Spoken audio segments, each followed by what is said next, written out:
అందరికీ జై శ్రీరామ్, జై భారత్. నా పేరు కొమ్మూరి ఎస్ రత్నరాజ్. మేము ఉండేది ఆంధ్రప్రదేశ్ వెస్ట్ గోదావరి జిల్లా తాడేపల్లిగూడెం.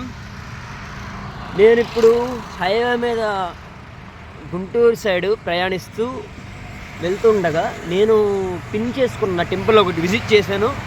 అదే శ్రీ వరసిద్ధి విఘ్నేశ్వర స్వామి దేవస్థానం. అది గవర్నమెంట్ది కాదండి, ప్రైవేట్ టెంపుల్.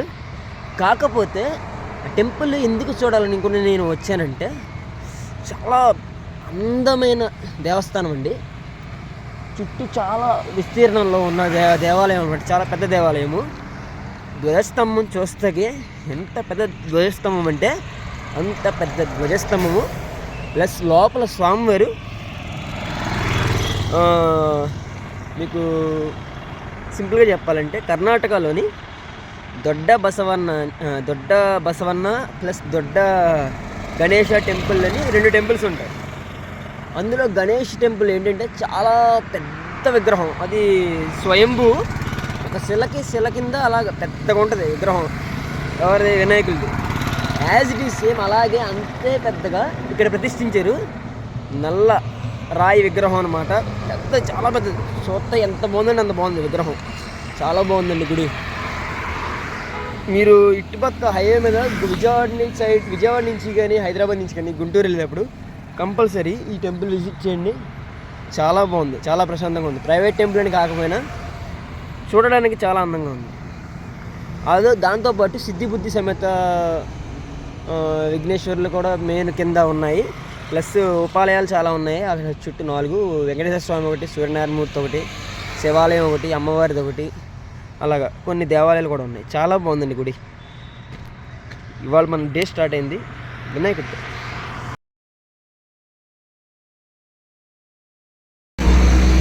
శ్రీ వరసిద్ధి వినాయక స్వామివారి టెంపుల్ ముందైతే ఉన్నాం మనం. ఇప్పుడు మనం విజిట్ చేసేది ఈ టెంపులే. బయట నుంచి చాలా బాగుందండి. కెమెరా లోపల అలా చేస్తే కనుక కంపల్సరీ వీడియో చేస్తాను. జై శ్రీరామ్.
ఓం నమ శివాయ, హర మహాదేవ, శంభో శంకర. ఇప్పుడు మనం ఉన్నది శ్రీ కోటిలింగేశ్వర స్వామి దేవస్థానం.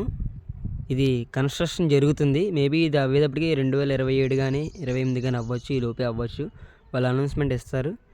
ఇక్కడ ఏంటంటే చాలా ప్రత్యేకతలు ఉన్నాయండి. ఇది వచ్చేసి శ్రీ దశ సహస్రలింగేశ్వర స్వామి మహాదేవ టెంపుల్. ఇది వచ్చేసి శ్రీచక్ర నిలయం అని అమ్మవారిది. శ్రీచక్రాలు అన్నీ కలిపి కొన్ని శ్రీచక్రాలు ఉంటాయి. అవి ఎన్ననేది అక్కడ వాళ్ళ నెంబర్ వేయలేదు. చాలా ఉన్నాయి శ్రీచక్రాలు. అవన్నీ కలిపి ఒక శ్రీచక్రం కింద చేశారన్నమాట. ఇది ఒక ఆలయము. మీరు అక్కడ చూస్తే నందీశ్వరుడు చిన్నది ఉన్నది సరే పెడతారు. ఎక్కడైనా తెలిసి ఎక్కడైనా జరుగుతున్నాయి పనులు చాలా, మీరు చూడొచ్చు. అక్కడ వచ్చి సింహవాహనాలు ఉన్నాయి అటు సైడ్, అవన్నీ కూడా పెడతారు పని అయిన తర్వాత. ఇది వచ్చేసి కోటిన్నొక్క చిన్న చిన్న చిన్న శివలింగాలు ఎక్కడి నుంచో మహారాష్ట్ర సైడ్ నుంచి ఎక్కడి నుంచో తీసుకొచ్చారంట. జాగ్రత్తగా వీటిని తీసుకొచ్చి ఇక్కడ అలా సెట్ చేశారు.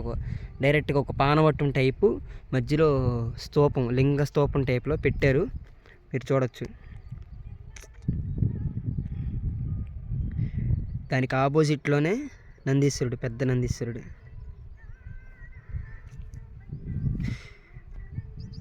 చాలా బాగుందండి. ఆ లింగ స్తూపానికి ఏంటంటే రెండు పక్కల సర్పాకారం ఉంటుంది, చుట్టూరు పైన నామాలు ఉంటాయి, ఇంకొక రెండు పక్కల త్రిశూలం ఉంటుంది అనమాట. టెంపుల్ అయ్యేటప్పటికి చెప్పలేం ఎప్పుడుగా వద్దు పూర్తి, కానీ ఇది పూర్తి అయ్యేటప్పటికి చాలా బాగుంటుందండి గుడి. మొదట్లోనే రావడం మనకి ఒక అదృష్టం అని చెప్పుకోవాలి.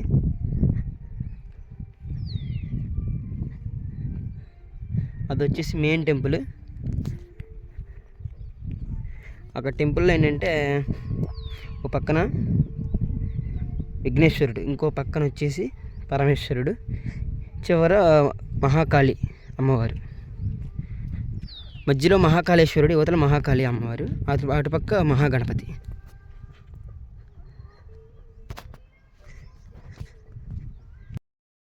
చూడొచ్చు ఎంత పెద్ద నందీశ్వరుడు, చాలా బాగుంది కదా. కరెక్ట్గా ఈ స్తూపానికి ఎదురుగుండానే ఉంటుందండి. ఓం నమ శివాయ. ఇదే నేను చెప్పింది, పానవట్టం ఆకారంలో కోటిన్నొక్క శివలింగాలు. ఈ దేవాలయానికి సంబంధించిన వివరాలు, కట్టడానికి సంబంధించిన ధనానికి సంబంధించిన వివరాలు మీరు గమనిస్తే ఎదర కూడా ఇంకా జరుగుతున్నాయి పనులు. చాలా పనులు మిగిలి ఉన్నాయి ఇక్కడ. ఇవన్నీ అవుతాయి కానీ సమయం పడుతుంది. ధ్వజస్తంభం పైన చూసారు ఎంత ఎత్తైన ధ్వజస్తంభం.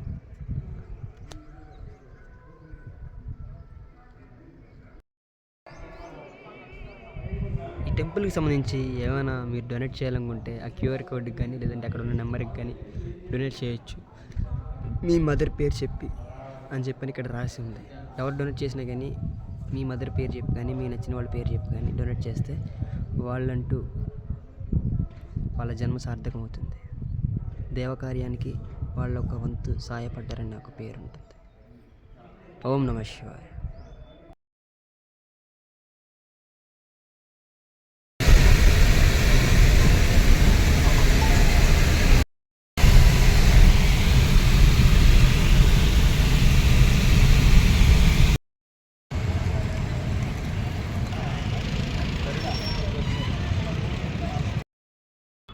హాయ్ ఎవ్రీవన్, అందరికీ జై శ్రీరామ్. నేనైతే ప్రజెంట్ ఇప్పుడు కోటప్ప కొండలో ఉన్నాను. ఈ మెట్టు నెంబరు ఎంత ఉంది, 176 ఎంత ఉంది. ఆ నెంబర్లో ఉన్నాను ఇప్పుడు. ఎన్ని మెట్లు తెలియదు నాకు. ఎప్పటి నుంచో అనుకున్నాను ఇలా కోటప్ప కొండకి రావాలి, కోటప్ప కొండ చూడాలి. ఇప్పుడు కోటప్ప కొండతో పాటు అన్ని టెంపుల్స్ తిరుగుతున్నాను. కొండ ఇంకా అంత పై భాగానికి రాలేదు, కిందనే ఉన్నాను. చూడొచ్చు చివరి మీకు కోనేరు కనిపిస్తుంది, నీట్గా ఉండవు. ఓకే, పైకి వెళ్ళాక టైం చూసి టెంపుల్ కూడా విజిట్ చేస్తే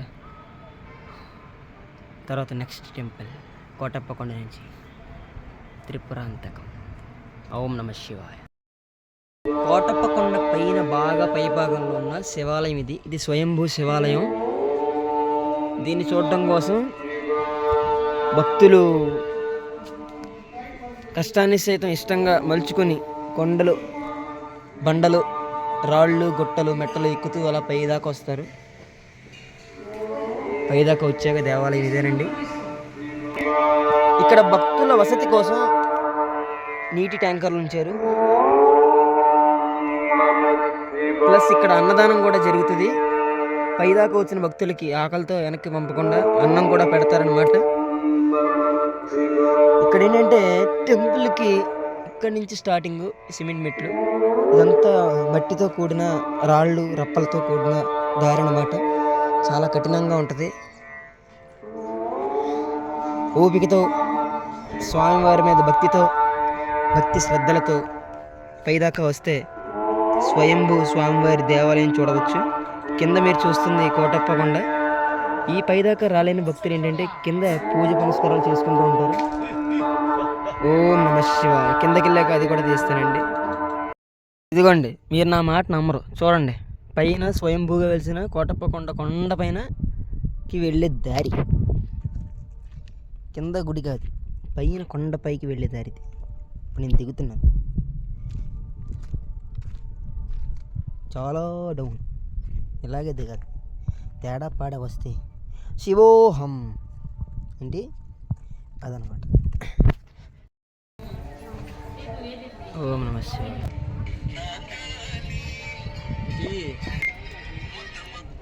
ఓడిదని చెప్పింది.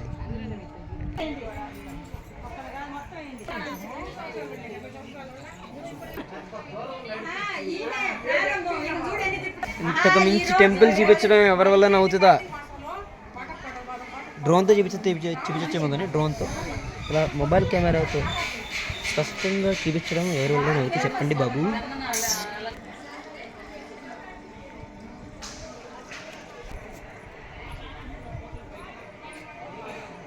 ఇక్కడ వర్క్ జరుగుతుంది, పెయింటింగ్ వర్క్.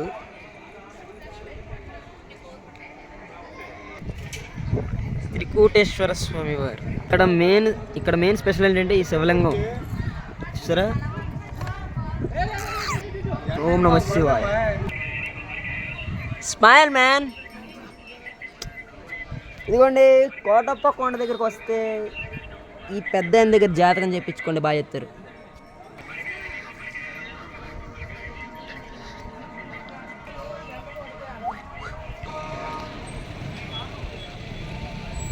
ఓం నమ శివాయ.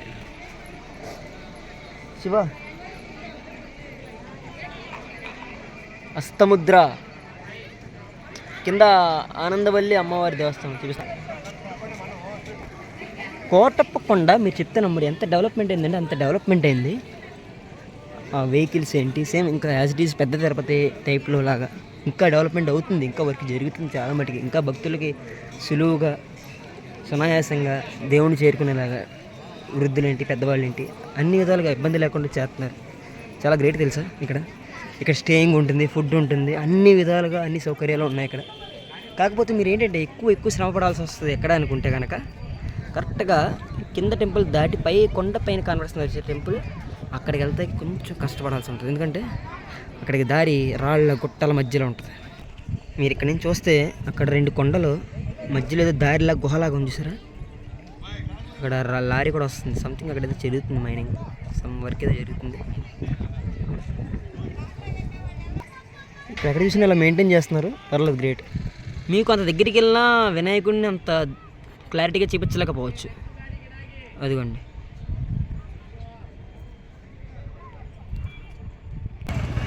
ఈయన వచ్చేసి దక్షిణామూర్తి. వ్యాపారాల కోసం, చేతి పనుల కోసం, వృత్తి కోసం, ఏదైనా మొదలు పెడదామనే టైంలో ఈయన్ని కొలుస్తారు. అది అభివృద్ధి చెందాలన్నా సక్సెస్ అవ్వాలన్నా సరే ఈయన్నే బాగా పూజిస్తారు. ఈయన పేరు దక్షిణామూర్తి. ఇక్కడికి ఇంతే ఫ్రెండ్స్. జై శ్రీరామ్.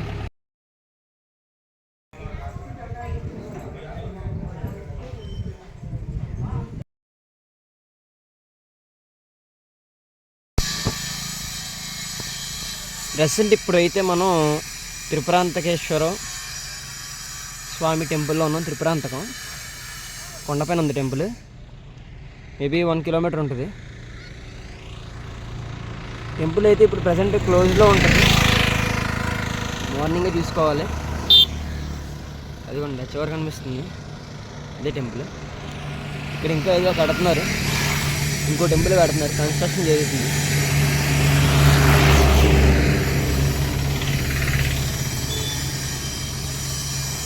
అది టెంపుల్. పైకి వెళ్ళాక మార్నింగ్ అయినా ఇప్పుడైనా కానీ ఓపెన్ అంటే చూసి నేను వీడియో చేస్తాను. హర మహాదేవ శంభో శంకర. అందరికీ జై శ్రీరామ్. ఇప్పుడు మీరు చూస్తున్నారు త్రిపురాంతకేశ్వర స్వామివారి దేవస్థానం. ఇది త్రిపురాసురులు అనే 3 రాక్షసులు ఉండేవారు, అన్నదమ్ములు. వారిని సంహరించడం కోసం పరమేశ్వరుడు ఒకే దెబ్బకి ఒకే బాణంతో విల్లు ధరించి ఆ బాణంతో ఆ 3 పర్వతాలని ఛేదిస్తే ఆ రాక్షసులు సంహరింపబడతారు. దీనికంటూ ఒక కథ ఉందన్నమాట. త్రిపురాసురుల సంహారం అనే కథ ఒకటి ఉంది. దానికి సంబంధించిన స్మారకంగా ఇక్కడ ఈ దేవాలయం అనేది వెలిసిందనమాట. త్రిపురాంతకంలో త్రిపురాంతకేశ్వర స్వామివారి దేవస్థానం చాలా ప్రాముఖ్యత విశిష్టత కలిగిన దేవస్థానం అనమాట. మీరు చూస్తే మొత్తం అంతా రాతి కట్టడమేనండి. ఎక్కడా కూడా సిమెంట్ అనేది వాడిందే లేదు. ప్రతిదీ ఇంటర్లాక్ సిస్టంతోనే ఈ టెంపుల్ అనేది కట్టడం జరిగింది. మీరు గమనించవచ్చు. పురాతన దేవాలయాలన్నీ కట్టడాలన్నీ ఇలాగే జరిగినాయండి. ఈయన వచ్చేసి చామరకర్ణ వరసిద్ధి గణపతి. ఓం గం గణపతయే నమః. ఇక్కడ అటుపక్క మీరు చూస్తే కనుక శ్రీ అపరాధీశ్వర స్వామివారు. ఓకే, ఇటుపక్క చూస్తే భక్త కన్నప్ప స్టోరీ. కన్నప్ప కన్ను తీసి శివలింగానికి కన్ను పెట్టే దృశ్యం అది. అంటే ఇది మన శ్రీకాళహస్తి స్టోరీ. ఇక్కడ మీరు చూడొచ్చు త్రిపురాంతకంలో త్రిపురాంతకేశ్వర స్వామివారి దేవస్థానంలో ఆలయ కట్టడాలలో శిలల మీద స్టోరీ చిక్కబడి ఉందండి. మీరు చూస్తే ఇది లాంగ్వేజ్ తెలుగులోనే ఉన్నాయి. ఇంకొకటి కింద వచ్చేసప్పటికి కన్నడలో కూడా ఉందండి. ఈ 2 లాంగ్వేజెస్లో ఉన్నాయి. కాకపోతే ఏంటంటే ఇక్కడ పెయింటింగ్స్ చేయడం వల్ల కొంచెం సరిగ్గా కనిపించకపోవడం అన్నీ ఉన్నాయన్నమాట. అంటే ఈ స్టోరీ ఈ గుడి కట్టించిన వాళ్ళు కానీ అవ్వచ్చు, లేదంటే ఇది గుడి చరిత్రనే అవ్వచ్చు. ఓం గం గణపతే నమః. ఓకే, ఇక్కడ మలయాళం, తమిళ్ లాంగ్వేజెస్లో కూడా ఉందండి. ఓకే, హిందీతో సహా అన్ని లాంగ్వేజెస్లోనే ఇక్కడ రాయడం జరిగింది.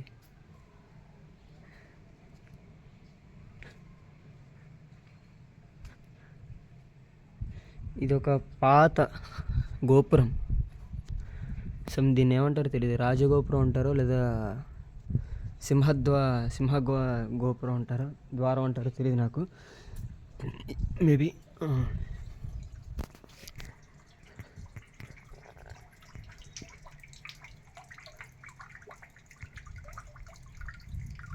ఇవాళ నా నైట్ స్టే ఇక్కడేనండి. మీకు ఇక్కడ నుంచి ఇదొక టెంపుల్. ఇక్కడ నుంచి మీకు డైరెక్ట్గా శ్రీశైలానికి బిల్వ మార్గంలో అంటే గుహ మార్గంలో ఏంటంటే వెళ్ళే అవకాశం ఉందంటండి. ఇప్పుడు అది లేదు. పూర్వం ఈ ఆలయ నిర్మాణం సమయంలో ఆ సమయంలో ఉండేదంటండి. అంటే మహారాజులు ఉండేవారు కదా, ఇక్కడి నుంచి అంత దూరం ఏంటంటే వెళ్ళే సమయాన్ని తగ్గించుకునేలా ఆ బిల్వ మార్గంలో వెళ్ళేవారు అని ఒక ఉన్నది.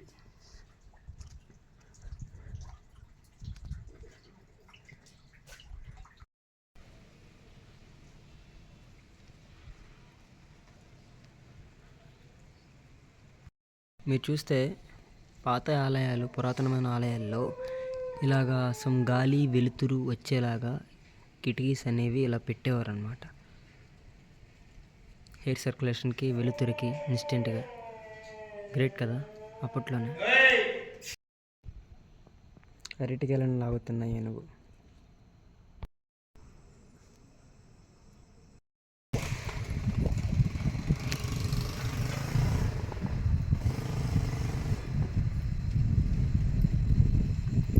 త్రిపురాంతకేశ్వర స్వామి టెంపుల్ కొండపై నుంచి whole highway on that side city view.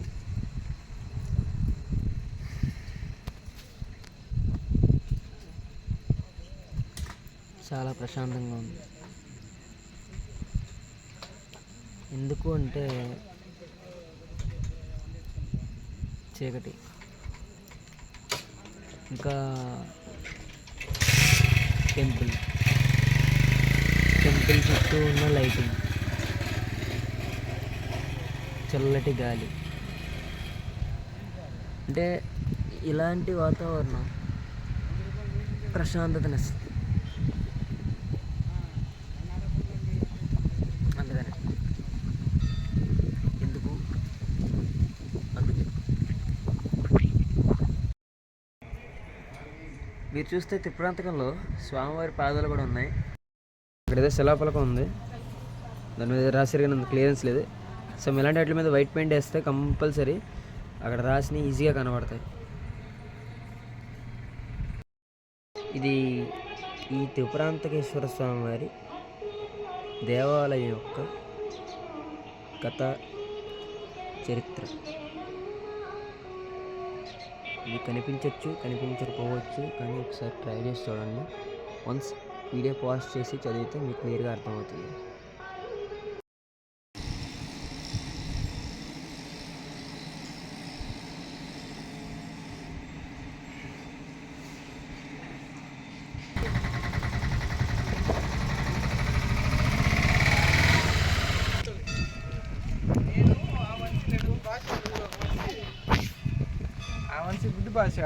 మీరు ఇప్పుడు దాకా చూసిన క్యూఆర్ కోడ్, సమ్ టెంపుల్, ఇవన్నీ త్రిపురాంతకం గురించే. త్రిపురాంతకం ఒక దేవస్థానం, పుణ్యక్షేత్రము, ఎంతో చరిత్ర కలిగిన, ప్రాముఖ్యత చెందిన దేవాలయము. ఇలాంటి దేవాలయాలని మనలాంటి భక్తులు ఆదరించాలి, ఆదుకోవాలి, పట్టించుకోవాలి. ఏంటంటే ఇలాంటి దేవాలయాలని పురాతనమైనవి కొంచెం శిథిలావస్థకు వస్తాయి. కొంచెం వాటిని మెయింటెనెన్స్ చేయడానికి కూడా వాటిని ఎండోన్మెంట్ కానీ లేదంటే దేవాలయం కానీ ఏమి ఉండదు. భక్తులు ఇచ్చేసిన వాళ్ళు మాత్రం ఏదైనా డొనేట్ చేస్తే వాటి డొనేషన్ బట్టి టెంపుల్ రన్ అవుతూ ఉంటుంది, ఇంప్రూవ్మెంట్ కూడా ఉంటుంది అనమాట. కాబట్టి మీరు ఏమైనా నేను పెట్టిన ఈ వీడియో ద్వారా సహాయం చేయాలనుకుంటే టెంపుల్కి ఎంతో కొంత సహాయం చేయొచ్చు. ఇలాంటి ఆలయాలను మనం కాపాడుకోవాలి, రక్షించుకోవాలి ధర్మం ప్రకారంగా. జై శ్రీరామ్. శ్రీమాత్రే నమః. జై భవాని. ఇప్పుడు మనం ఉన్నది త్రిపురాంతకంలోని శ్రీ బాల త్రిపుర సుందరీదేవి అమ్మవారి ఆలయంలో ఉన్నాము. ఇక్కడ అమ్మవారి స్వయంభూగా వెలిసారండి, ఒక ప్రతీకి.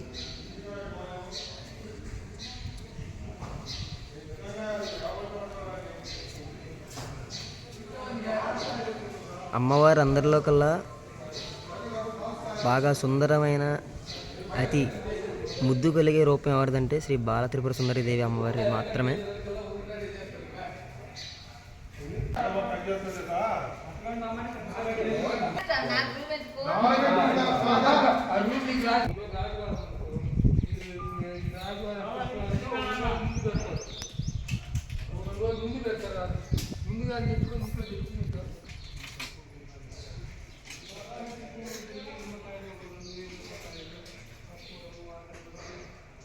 అమ్మవారు చెట్టు దగ్గర, వేప చెట్టు దగ్గర. సో మీదేదో చెట్టు దగ్గర ఉన్నారన్నమాట. దేవాలయ ధర్మదేశాలలాగా ఉందా?